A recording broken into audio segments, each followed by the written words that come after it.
when I think about the overall Ontario budget, and you gave the number $60 billion for health care, and when I look at that overall budget as a total percentage of the overall budget for Ontario, and then I add onto that percentage whatever the percentage currently is to service our debt in Ontario, do you know what that total is right now? And maybe you could comment as to whether or not you think we're at the breaking point such that what's allocated to healthcare can or cannot go any higher.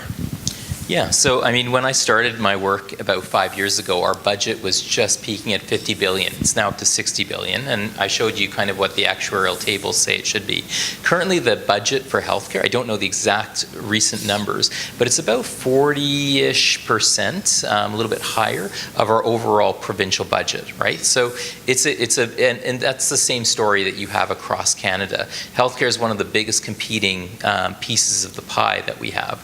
You know, the bigger question people ask is, you know, how much more money do we need to get it right? And I actually think we spend more than enough money right now to get it right. The key is it's hard to get things right when we're spending $20 billion caring for 200,000 people in a system that wasn't designed for them. If we now reintegrate things and do things better, we can do, I'll give you one small example. So everything I have to do has to be budgeted for and has to be based by evidence, right? So again, one of the great programs we have at Toronto Rehab, which has been published in the literature, is a falls prevention program. As Jeff said, two things that you need to do is, one, you can't, you know, you have to change the environment to support people to live healthy and independent, but there's good research showing that bringing together an interdisciplinary team, therapists, geriatricians, nurses, etc., to put people through a falls rehabilitation program can reduce their future risk of falls. And in fact, we showed great evidence that can be done. So I had to convince the Minister for Seniors, because we created that ministry, and then the Minister of Health and Minister of Finance. And I said, look, I want $10 million, okay, to create 2,000 free exercise and falls prevention classes in places like Fergus, everywhere. Because I said, if we get people doing that, and our first year we had 106,000 older Ontarians participate in those classes, there was demand and interest in them. Because they said, well, why would we spend 10 million? That's a lot of money, Dr. Sinha. I said, because we currently spend $750 million in Ontario, 2.2 billion across Canada on the cost of falls-related injuries. And right, you know, if we can actually be more proactive with our healthcare spending, we can save money down the road. So I think there's ways in which we can better use our current dollars. It's just the challenge is that, you know, the CEO of our healthcare system is an elected official. That makes it very hard to run a great healthcare system when it's so politicized at the same time. Yeah, we have, you know, people here feel really good about the Canadian healthcare system, but it's honestly, I think, because we're north of the United States. And if we look at the Canadian healthcare system compared to the rest of the world, we should be ashamed. There's a lot wrong with it, and there's a lot of opportunity to reorganize it, and we can play a leadership role in that. The other problem is that I don't think we should ignore the health of seniors because we've screwed up the energy policy in Ontario, but that's a political statement, as well as, by the way, an engineering statement. Very bad engineering. You know, we're not paying enough attention to engineering and technology when we're making policy decisions. We're fixing aging policy. We just haven't fixed all the aging politics. Yeah, but that's right, yes. We've got a mic that's circulating. Thanks. Jeff, I wanted to speak to some of the initiatives that you showed us, which are fascinating, and wondering sort of how long does that actually take to actually get into the average home, and so what are some of the challenges that we may face in people aging in their homes in suburbs? I might bend your question a little, because you're giving me an opening to tell you that the challenge to us solving more problems is that we need to intensify the infrastructure here. We're solving quite a lot of problems, but we could solve a lot more problems a lot quicker with more funding support. Now, this is going to seem very, very artificial. You didn't plant the question.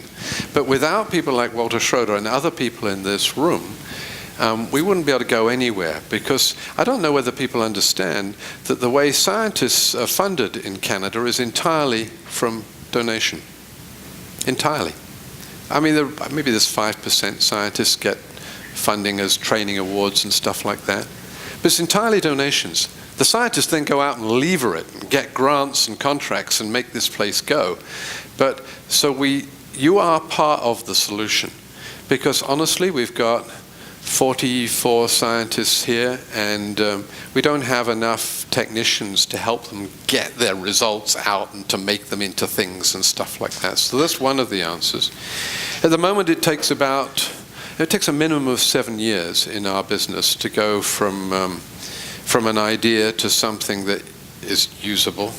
That's pretty good. In the drug industry, it's nearly 20 years, and it's $1 billion. With us, it's a few million. So there are all sorts of possibilities of getting things moving quickly. So I don't think I answered your question, but I did get that dig in, because it's an important dig to get in, because you're all part of the team here. You're all part of making this venture work, and I want you to feel wanted. I might just add, one of the innovations that we've been looking at recently is the virtual care. Right, and that's one that just came out, and not in the last year or two. And we've been piloting that for some time with mental health. So individuals that are going on disability, we offer it to them. And the adoption, it's still early days that we're seeing, is very high. So there'll be certain innovations that will take some time. There's other ones that are available now. Do we have a question over here? I was involved very much with the debt ratings internationally of a lot of governments, including Canada. And I want to take you people back to what happened. Health is coming in here. I want to take you people back to what happened in 1994, 95. It looked like Canada was falling apart. And it looked pretty dismal. That was when Paul Martin took his historic 1995 budget. The thing that turned Canada around in the 90s was the 1995 budget, and Paul Martin said he'd autograph that for me one day. We were involved with the debt rating internationally of Canada, and we were involved with the policy people at the Department of Finance looking at future taxation and expenditure patterns in Canada. And I was addressing the problem that was coming with government expenditure and health, the aging population, and how much problems it would cause. And this was 1995, and all of a sudden, the policy people laughed at me, and I said, "Why are you laughing? When people laugh at you, raising concern, there's something wrong." So I said, "I got to switch and see why they're laughing at me." And they said, "Schroeder, here's why we're laughing at you. You're raising concern about health." This is 1995. They said, "Take 1946 and add 65 years." And I said, "You're good in maths, what do you get?" And I said, 2011. They said, "Yeah." They said, "The one break we've got in Canada with health is not yet. We've got till 2011. 2011, we got a major problem, and it's coming, but guess what? We're 95, 96. So at the policy level, not individual expenditure, anything like that, the policy level, they said we still have time to solve the problem between 1995 and 2011. We got 17 years, we almost got one generation. And then if we look at what happened, I think we can see how they screwed it up. They didn't do anything with health. I mean, it's dismal. And I get pessimistic when I see what's coming, because the health expenditures are just awesome. I was involved with, for 30 years, all the provincial government's debt ratings. And I asked the finance ministers, what are your main 3 problems that you see in your province? Universally, Yeah. they said, we got 3 problems. Health, health, and health. And they said, and the way we're going, it's going to be tough. And some of the politicians said, thank God we're not going to be around about 2015 when this thing explodes on us. And it is exploding right now, and the demographics are turning with vengeance, as was pointed out. And I think what discourages me is when I see what's happening right now with what they're doing, and with the patterns and policies that they're following. I don't think they have the right solution. I'm looking here at an election coming up where everything from pharmacare to home loan planning is absolutely ridiculous. And what they're doing with Eric Hoskin, I think, is a joke with some of the policies that they're following. It's going to explode on them. They can't afford it. It's going to just escalate. And Jeff, we need some of the ideas, as you have with technology, to help turn and change this, because I think what I see coming is going to be just a horrible mess on the health side in the future, and it's going to get worse. And one thing about your community care, home care, one of the things we found was if you keep people at home, you got a man and a wife, one person dies, so there's one person at home. That one person is going to die from lack of social contact. So the downside of what you're suggesting with home care, it's great for probably a cost structure, but that person's going to have some mental problems just because of just being alone, all alone, no one to talk to, the social end of it, and that's good with living care. So anyway, those comments, and I don't like what I see right now for future healthcare, because it's going to explode on us, and they're so inefficient. The other thing, if you look at the Auditor General of Ontario, if you see the criticism of the Ontario government, the auditor, for the accounting policies followed by Ontario, if you look at the 2016 report of the Auditor General, which I know a lot of you have done, you'll see 2/3 of the report about the inefficiencies of Ontario are based on health. If you look at the health component of it, of that Auditor General's report, it criticizes health, how inefficient it is. And it shows how, with using some modern techniques, they can improve it. But politically, they're not doing it. And I don't know what your involvement is with government and expenditure, but from my standpoint, from a debt rating factor, say for Ontario, the government, it looks atrocious, and they're not doing anything about it. So the pace is slow, isn't it? Well, I think this is the opportunity, and I think the key is that we've missed some opportunities along the way. I think, as you were mentioning, I think the opportunity is that we've actually started, again, we're the first jurisdiction in the country that actually created a comprehensive senior strategy. And the key, with the strategies you mentioned is if we're going to promote more home and community care because it's more effective, how do we deal with issues like social isolation? So those of you who are interested, I'd like you to actually read what we call our action plan for seniors, our second one that we just released in November 2017, because we talk about recognizing the diversity amongst all older people in Ontario. We actually talk about issues of social isolation. Remember those 2,000 free exercise and falls prevention classes that I talked about? Why did I promote them so strongly? Well, to the Minister of Finance, because we spend $750 million on falls-related injuries. Let's avoid spending that. Let's actually get people more active in the community. And actually, the Minister for Seniors, the Minister of Health, loved the idea, because they said people don't want to go out to an exercise program. How many of you was like, hey, if we told you come to Toronto Rehab this morning for an exercise program, none of you would have come. Let's be honest, okay?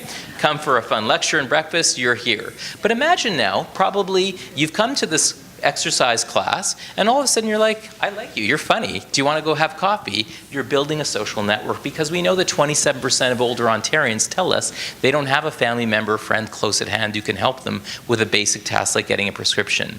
So the key is a comprehensive strategy, and comprehensive policies are ones that look at not just how much we spend, but how do we organize our current healthcare resources, because I think the key is that while there are politically motivated decisions, there's a huge amount of great policy that's actually moving forward. The challenge is in a media-driven, politically driven environment, we sometimes don't hear a lot of the good news that frankly has been driven by people like Jeff and my colleagues here at UHN and Sinai on University Avenue that are actually promoting good policy. And again, back to Jeff and his team at Sun Life, again, they've recognized the importance of having good evidence-based policy supporting these discussions. A lot of the announcements that have been made in the last 6 months actually are backed by really good policies. Some of them aren't, but most of them are. And that's a huge difference than the announcements that we might have had 10 years ago.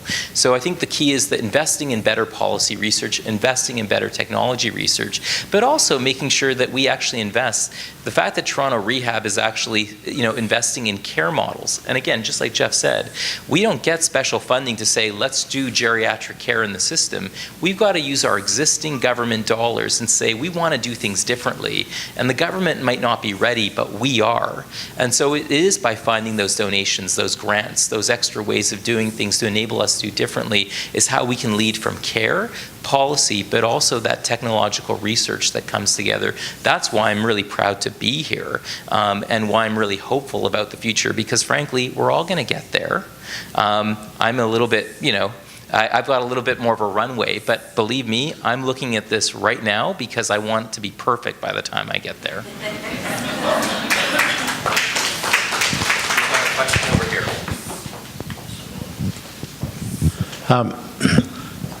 I'm from Preventive Medicine, University of Toronto, and I'm 78, so I'm beyond most of your stuff. I do read the Auditor General's report. The last page, the last line actually, of the executive summary states that Ontario government has 830 buildings across the province that have been maintained for over 6 years, and they're vacant. I presented this material to the new Minister of Health, and she said, that's not my problem. It's another department. But these buildings are going unused, and here we have problems assigning people from hospitals into the community, and they're just vacant. It's just one government group not talking to another. End. There's some very interesting models for social housing where people buy into shared accommodation. I mean, I think if the vacant buildings should be looked at in an entrepreneurial way, some of them at least, because one of the big problems is that older people get to run out of money. They start paying rent for services and things, and it runs down.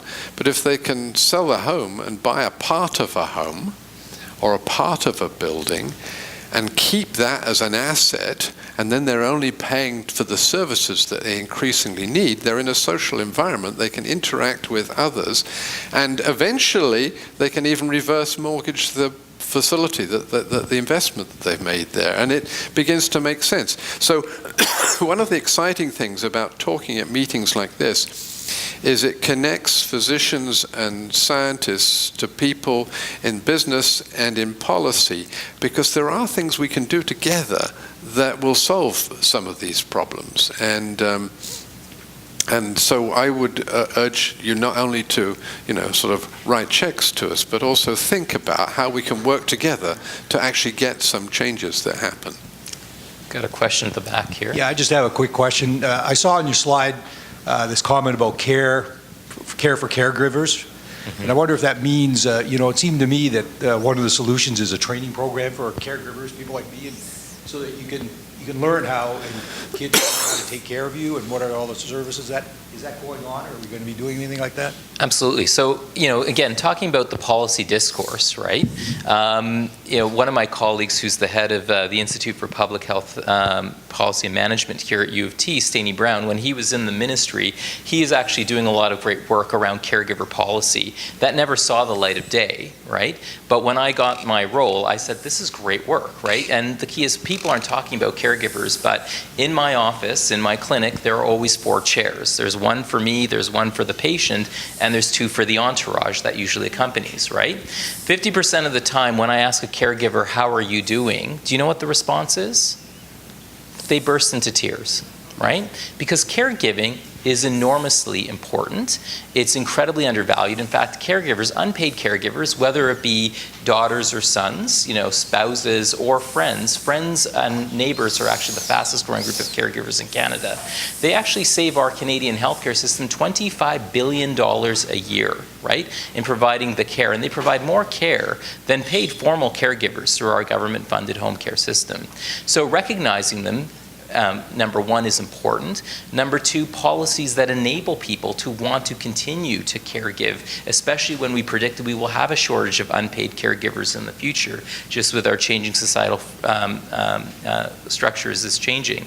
So one of the things that we've been doing a lot of is through our work in government, but also through the work that Sun Life has sponsored through our National Institute on Aging, is really focused on caregiving policy, progressive caregiving policy. In that National Senior Strategy document, we did one thing in particular. We pointed out the fact that our federal government, actually had 3 different caregiver tax credits available to support the financial caregiving issues. But we pointed out to the current government that the previous government's credits, which were about $200 or $300 a year, really had weird qualification criteria. If I was married to you, I could get the credit if I was a caregiver, but not if we're living together. And I'm like, well, that means that only 12% of eligible people are actually qualifying for the credit. I said, maybe that was a strategy, right? Announce something, but make sure that nobody can actually get it. So what we did, what I was really proud about, was by pointing out policy about how much of supports are not funded. In the 2017 federal budget, there was a new Canada Caregiver Credit announced. It was paralleled by the Ontario Caregiver Credit. It gives up to $7,000 a year for unpaid caregivers. There's no marriage qualification. In fact, if you're a group of 3 friends supporting someone, you can qualify. But it's not just about financial supports, it's how you train caregivers, how do you give them the knowledge and support. In the Ontario Dementia Strategy that we announced last year, it's $101 million, but a huge amount. It's not going for drugs or things, it's going for actual things that are practical and help. So through the Alzheimer's Society of Ontario, they have new roles that have been created to help guide families with new diagnosis of dementia, so they know actually how to get the support. And actually just behind us on 60 Murray Street, we actually have a center that actually trains caregivers. And that's actually now being sponsored to support similar programs across Ontario. And it's wonderfully successful. I refer most of my families to that program, where the caregiver gets trained in learning what dementia is, learning how to actually practice skills for caring with a loved one with dementia, because we know if they're well supported, the likelihood that they can last longer in the home, in greater happiness in terms of being a caregiver, is actually a lot longer. So these are some of the, again, things that you don't hear about in the news, but stuff that's actually being practically supported. But again, all of that was started by people saying, let's sponsor this work, let's help you evaluate it, let's show that it can actually make a difference, and now let's scale it as part of government policy moving forward, because we know that these things actually make good sense, dollars and cents, and just good common sense as well. I might just add, from a very practical perspective, I meet with employers all the time, and they have individuals, their employees that come to work daily, and quite frankly, they're struggling with it, right? They have individuals that they know are caregivers, and what I can say is over the last 5 years, we've seen a tremendous shift from employers to actually want to learn more. They want to be able to help their employees who have individuals that they're supporting. So the openness to be able to, even simple things like flexibility in schedules, right, for individuals to be able to go take care of their loved ones, is top of mind for employers. So.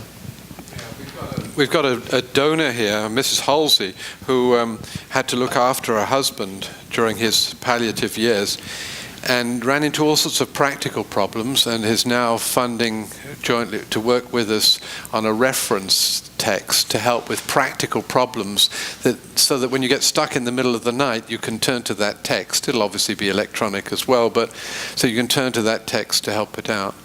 There's a lot of stress in caregiving, both psychological and physical. Having to lift people out of the bathtub and stuff and clean them up and move them around is backbreaking stuff. So that's probably one of our biggest focus here is caregiving. Yeah. I think we have time for 1 or 2 final questions, or one final question. Hi, my name is Michael Cullen. I have a startup here helping people with disabilities to live independently as well as the aging population. We were recently at an event for Ontario Centre of Excellence, and it's a government-sponsored program, and there was a fund there called Health Technology Fund. And it was where the government will help new startups implement new policies. But one of the things that we heard from these companies who received the Health Technology Fund was it was great to test and pilot their study, but they're getting an awful lot of pushback from implementing these new technologies within the government. Do you see any strategies around bringing these tech actually into the I can system? talk a lot about that. We have a really vibrant research community in Ontario, and I mean not just in Toronto, in Waterloo and elsewhere, and we've created a lot of startups, but we don't do so well at the scaling up of those startups. And the big problem is the slowness in adopting the technologies. And we have an amazing opportunity. We've got one big purchaser here. We've got a healthcare system that spends a lot of money on things. So if instead of being so fussy about disobeying GATT and NAFTA and following all the public procurement guidelines and stuff, if instead it just said we'll buy Ontario innovations and get them in there fast, establishing a home market would make a huge difference. I personally have run into this in startup companies. That's our biggest problem. And we go overseas and, well, you know, how are you doing in Ontario? Well, they haven't yet started to buy it. So ministers understand this, but somehow as you move down the hierarchy, you get people who hide behind their desks and they don't actually decide to buy something Ontario. They'll buy something US for a variety of bureaucratic reasons. So it's a big opportunity, if only we could take advantage of it. Yeah, I might just quickly add, it's Michael, right? Wayne Miller at sunlife.com. Give me a call. So what I would say is, you're right. Like, it's tough for startups, and we see. I was just at Plug and Play in Silicon Valley. Similar challenges that they're facing. You know, as I think of the employers that provide benefits, pharmaceutical benefit, dental, vision, so on and so forth, they're spending about $10 billion a year on these benefits. They want their employees to be productive, they want them to be healthy, and they want them to be at work. So any offering, so I touched on virtual care as an example earlier, but any opportunity to be able to partner with a startup, we'd be very interested in.